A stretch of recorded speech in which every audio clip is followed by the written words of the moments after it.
try to answer question why wealthy people do use credit or loan.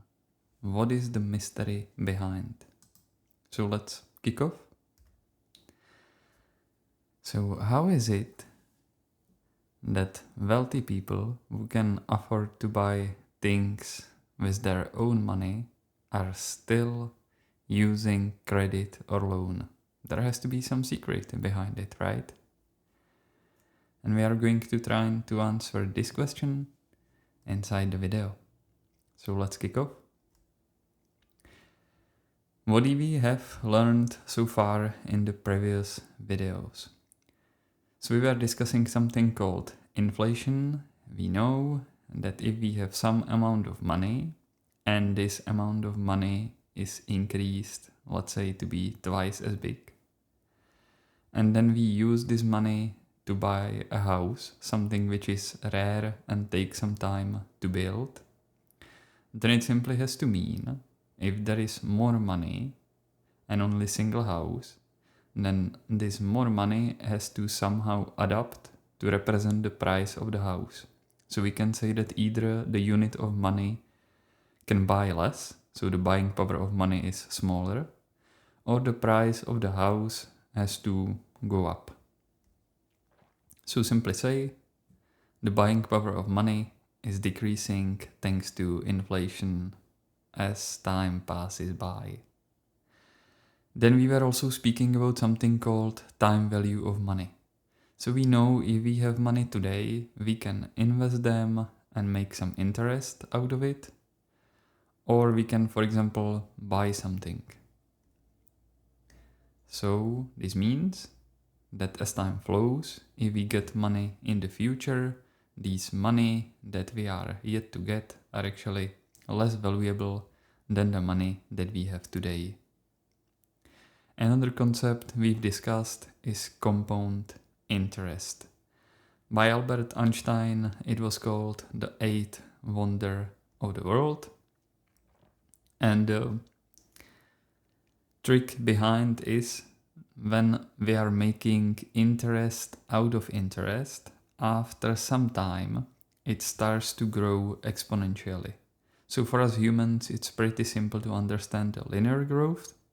But if something grows exponentially over a long period of time, it's very difficult for us to comprehend it. But simply said, if you invest your whole life, then the compound interest can make wonders for you. And it really matters if you are earning 1% per year more or less. And then we've also discussed some basic parameters of loan, or we can say credit, so that it can serve us as a good servant and not as an evil master.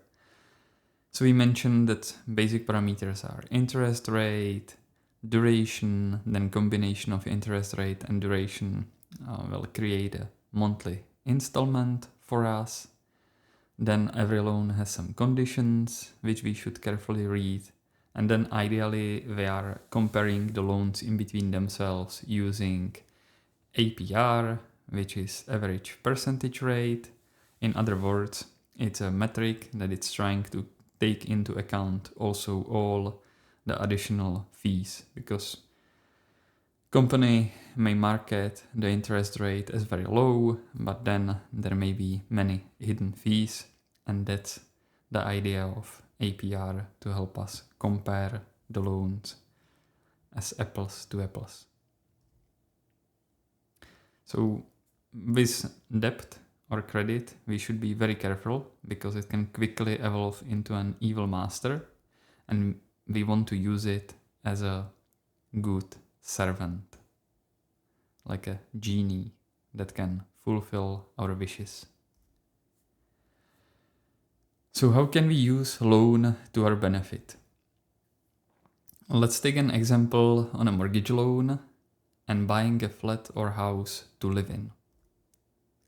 So we have some house, and even if we have magic fairy and she or he has a magic wand, it's impossible for us to just by waving the magic hand to immediately create from one house 2 houses.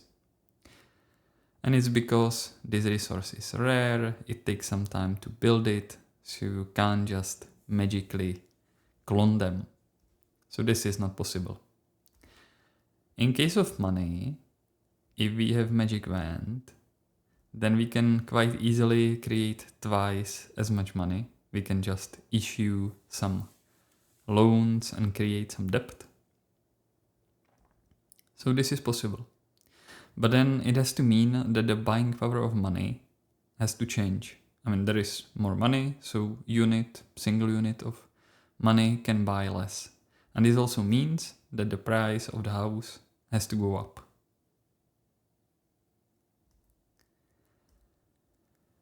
So how is it that rich people take out loans? It's because they are smart about using time value of money and inflation for their profit.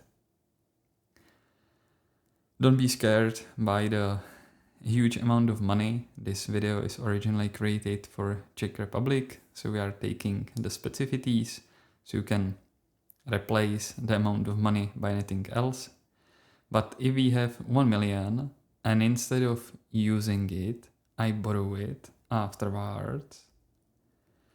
If I invest my 1 million, for example, into some ETF funds with an average appreciation of 7 to 8% per year, which is long-term average of stock market. And if I have low interest rate on the loan, lower than inflation or interest on the investment, which is very important because if the loan costs me more than I can make, then it makes no sense to take out the loan. And if I keep track of my income and expenses so that the loan does not put me into the so-called debt spiral, so I know that I can afford the loan, then I make money on it. And it's more profitable for me than using my own money. So that's the reason why rich or wealthy people do take loan, because it's simply better. Because you can make more money out of it. But let's do it on a real example with mortgage loan. Again, this is specific for Czech Republic, but the basic principles still apply, so you can just change the prices or apply the time value of money or inflation to your local conditions. So if I'm borrowing against a 10 million house that I can buy with my own money, but I still put down 20%, which is mandatory down payment in Czech Republic when you want to take out the mortgage loan, which would be 2 million. And then the remaining part I'll take out as a loan, which is 80%, so I'm just borrowing 8 million. And I managed to get interest rate of 3% per year, and I can fix this for following 10 years. So following 10 years, the interest rate would be the same. So what is going to give us? So let's see.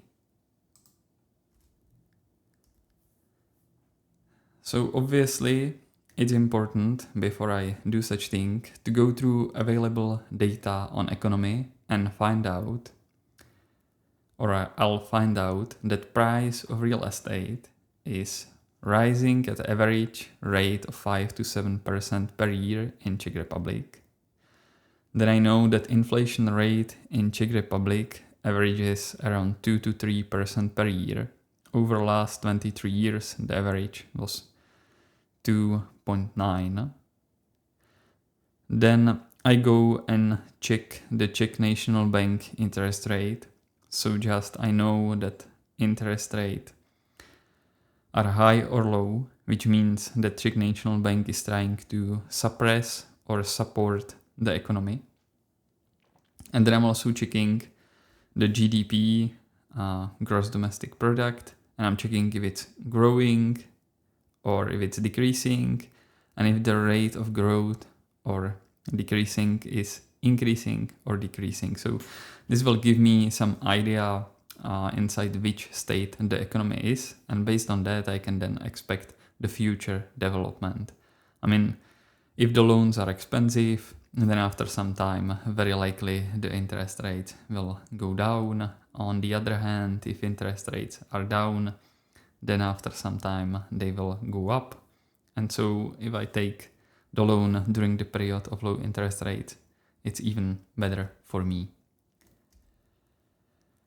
So what I've gained by borrowing the money instead of using my own money. So we've borrowed the money at a real interest rate. Hopefully you remember from the previous video the difference in between nominal, which is like the absolute value of interest rate, and real interest rate, which is nominal minus inflation.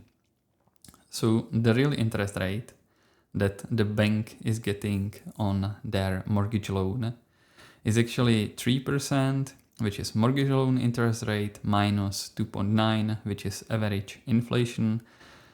So for the simplicity, we can imagine if we pay off the mortgage loan in yearly installments. So when we give the bank the yearly installment, it will be already depreciated by inflation, 2.9%, and we will pay an interest 3% on that. So from the bank point of view, they are only making 0.1%, because when we give them money after a year, they can simply buy less thanks to inflation. And our property is also appreciating by an average rate of 5 to 7% per year. Obviously, if we live inside that property, it's not as easy to use this appreciation, this money. But if we sell it in the future, it's still amazing that it's appreciating. So here we can already see that we are actually making money because this thing is ours, and it's also appreciating every year by more than average inflation. And because we, by taking the loan, let the bank create new money, and then we released this new money into economy, thus we are fueling inflation because we've increased the amount of money inside the economy, so single unit of money now can buy less. Obviously, it will take some time before it spreads through economy, and many other people has to do the same. And we were also buying for the old prices, which is time value of money. So we got the money at all in total, and we bought something. So we bought with old prices. And what is here very important, after the fixation period of mortgage loan is finished and bank, let's say, offer us 8% per year interest rate, because we have enough money, we can just immediately pay off the loan. And that's it. And this will make the usage of the loan the most beneficial to us. Now the last question before we conclude this video. Can we even consider this as investment if we buy a property and live there? Can we call it an investment? So if we simplify the definition of investment of something which is putting money into our pocket and not taking money out of our pocket, then yes, it is investment, but unfortunately in this case it's investment for the bank, not for us. On the other hand, in following video, which will be aimed to describe something called value, we will see that world is not just black and white, because it will still has some positive value for us, even though it's taking money out of our pocket, because we have to repair the house, we have to pay installments and so on. But let's see inside the following video. And that's it for today.